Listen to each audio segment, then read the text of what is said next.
There he wasted his substance with riotous living. In other words, his substance went from 100%, whatever it was, to zero. It wasted. That means it finished. It got to zero. Now his substance would have not wasted, but his wasted. It got to zero. Every time it took out of it, it didn't grow back. Every time it took out of it, it reduced until it came to zero. I don't know where you are now. Is yours going to 40, 10%, 5%, or has it hit zero already? Or are you still in 100? If you're still in 100, something's wrong with you. It shouldn't be 100. Every time you take out of it, it should increase. Don't come back with 100. There arose a mighty famine in that land. When he had spent all, and he began to be in want, he went and joined himself to a citizen of that country, and he sent him into his fields to feed swine, and he would fain have filled his belly with the husk that the swine did eat, and no man gave unto him. And no man gave unto him.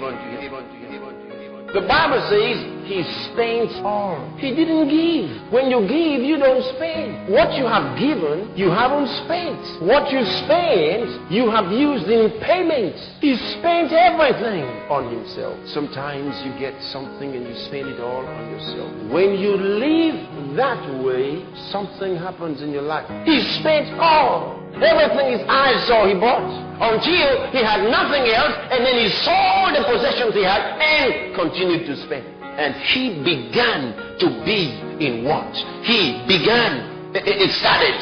It was getting worse by the day. And he would fain have filled his belly with the husk that the swine did eat. And no man gave unto him. Why? Because he gave to no man. But do you remember the words of Jesus? Give, and it shall be given unto you, good measure, pressed down. Now when he says good measure, it means no cheating. Pressed down, and then shaken together, so that all the little air pockets will be filled again. And then running over, shall angels give into your bosom.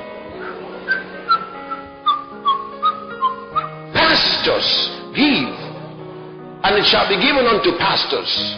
Good measure, pressed down, shaken together, and running over, shall the brethren give into the pastor's bosom. Give.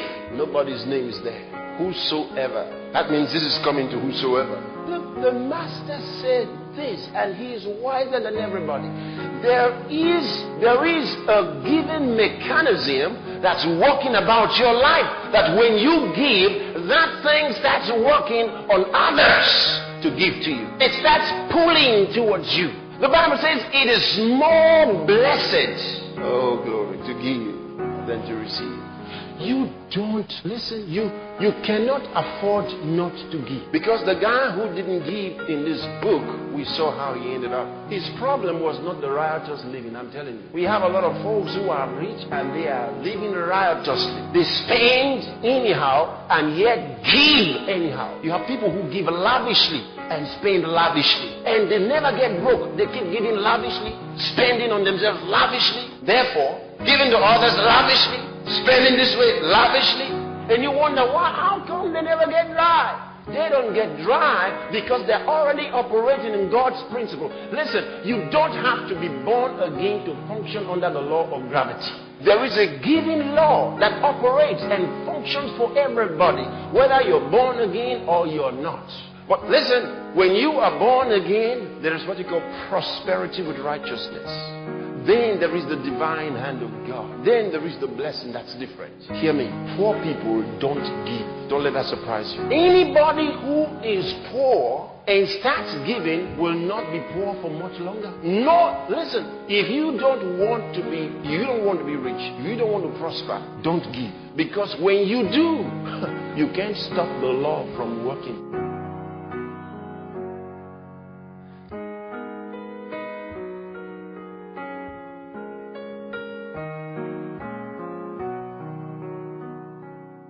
Saint Andrew the Heavenly,